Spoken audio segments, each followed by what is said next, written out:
Hey witches, Jenny Love, the Rogue Witch from Broom Book and Candle. And this is how to make witch's black salt. I'm going to change the camera angle in a minute so that you can see exactly what it is that I'm doing. This is my black salt recipe. I'm not going to show you 100% of my black salt recipe, but you'll certainly get the idea. Okay, I've set up my camera so that you guys can see what it is that I'm doing in this. I'm using a glass bowl so that you could actually see inside. I would normally use my witch's mortar and pestle and set it out during whatever moon phase that I'm working in, which for black salt is usually the dark moon.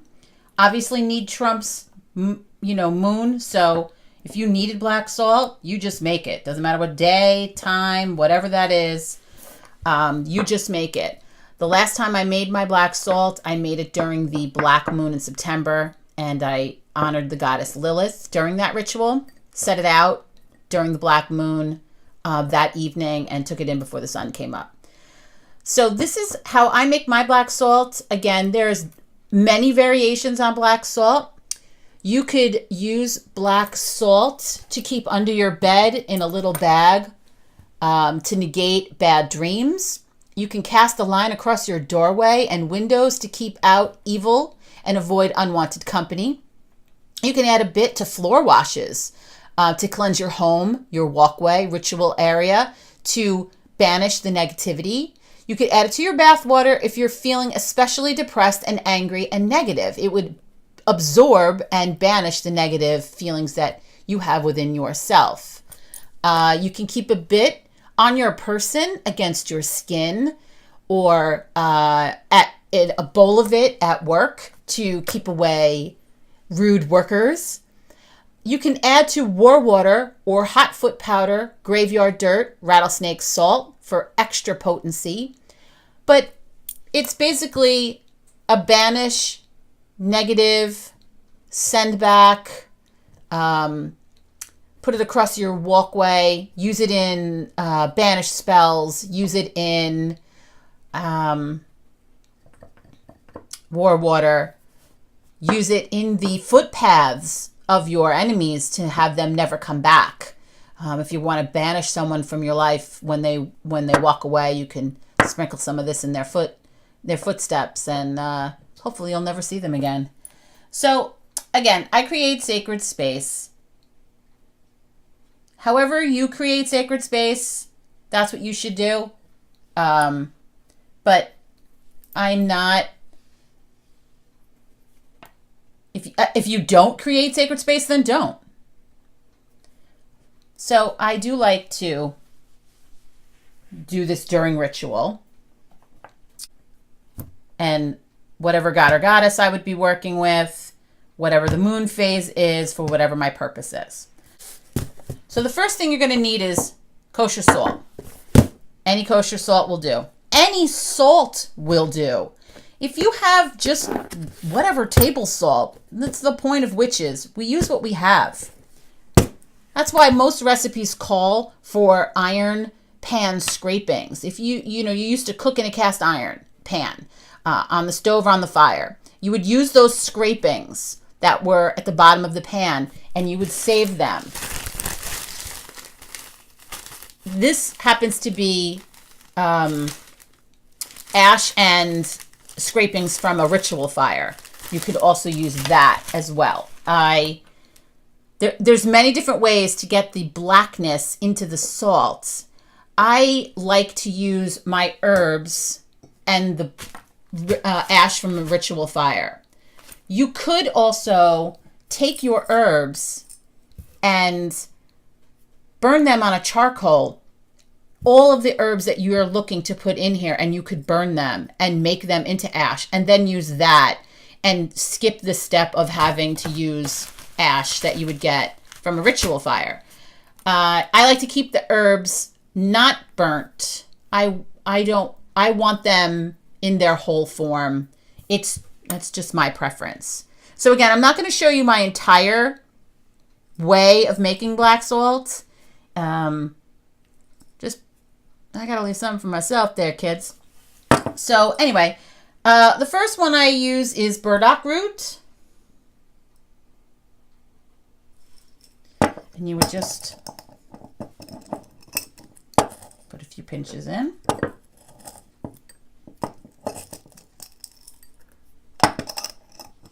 I'm actually having lunch with a friend, and I will be bringing this to him. The next is wormwood.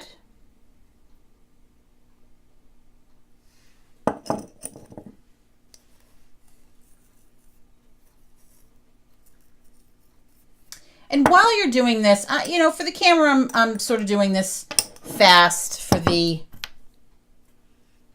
instruction of it all. But you're putting your intention, each intention, in with each herb.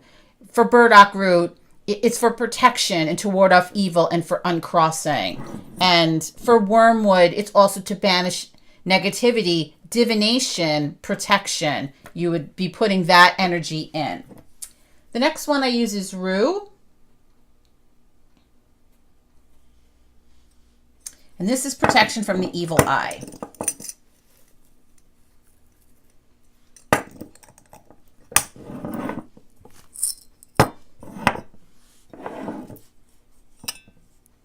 Mugwort.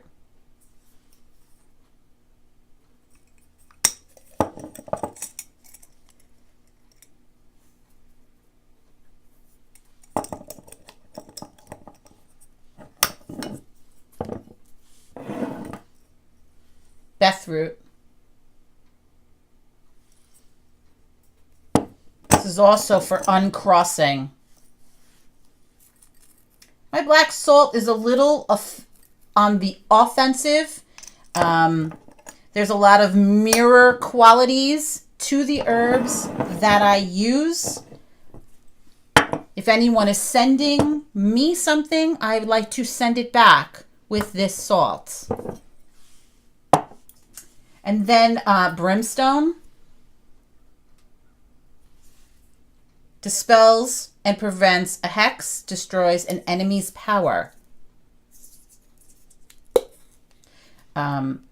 Brimstone is sulfur and it stinks. So try not to get it wet. And then the next thing would be to use your ash. Now, if you had burned the herbs first on a charcoal disc and then took the ashes of that remnants and put them in here, you could skip this.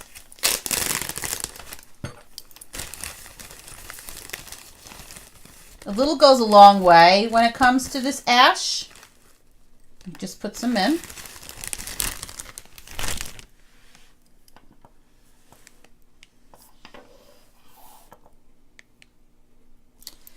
And then you would be using your mortar and pestle. In your mortar and pestle, you would be mixing this and crushing any, large.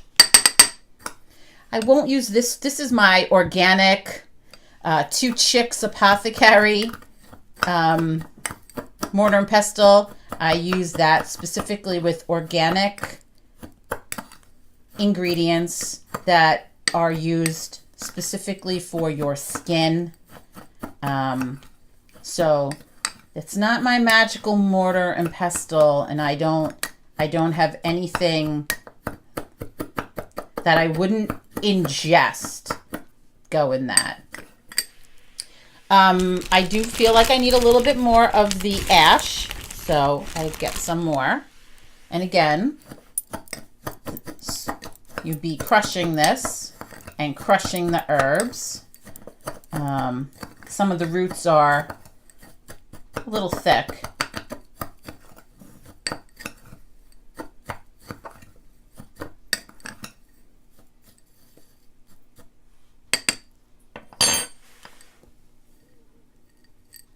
Black salt.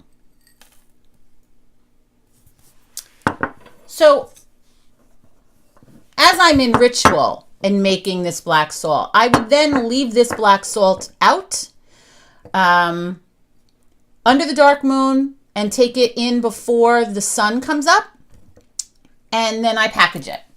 So this is black salt that I made during the last black moon in September, where I worked with the goddess Lilith for her dark goddess qualities. And these are available on my website for $13 in this fun little glass container, or 3 ounces of it would be, I think it's $5. Website's almost up, and I hope that you guys enjoyed this black salt tutorial. Now, I don't really want to hear about the negative aspects of mirror spells or sending negativity back or protection or black salt being sort of on the offensive. I'm not above protecting myself. I'm not above sending something back to someone that they've already sent it to me. I'm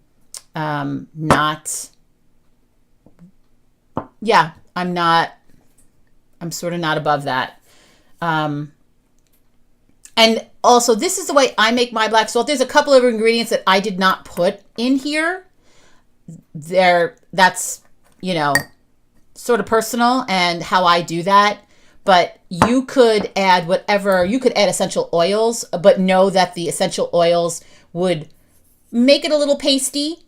You could add any herbs that you felt. You could add ash from iron scrapings. You could really do a myriad of things. And remember, black salt absorbs negative energy. It can only be used once. Change it out or sweep it up weekly, or when the air feels oppressive and mucky. When discarding black salt, consider where the negativity will go. That's certainly important when discarding any sort of ritual items. If this is to banish negative energy and to send harmful energy back to someone, you certainly don't want to bury it in next to your front door or put it in a body of water that you frequent or people frequent. Sometimes people put these things back into the earth, someplace where it's not going to affect them, perhaps a graveyard. Cast it in the wind, but away from your home. You could throw it back into a fire. Fire is cleansing. So, there's a number of different ways that you could get rid of black salt or any workings for that matter. So, again, black salt has long since been used in European folk and African traditions. It's also known as witch's black salt or drive-away salt, and can be confused with the black lava salt that is used in fine cuisines. So I do want you to understand that you don't eat this. This isn't that same salt. It's got different ingredients. It's got ground charcoal in it. It's got burnt up, wood and stuff. So it's really to banish.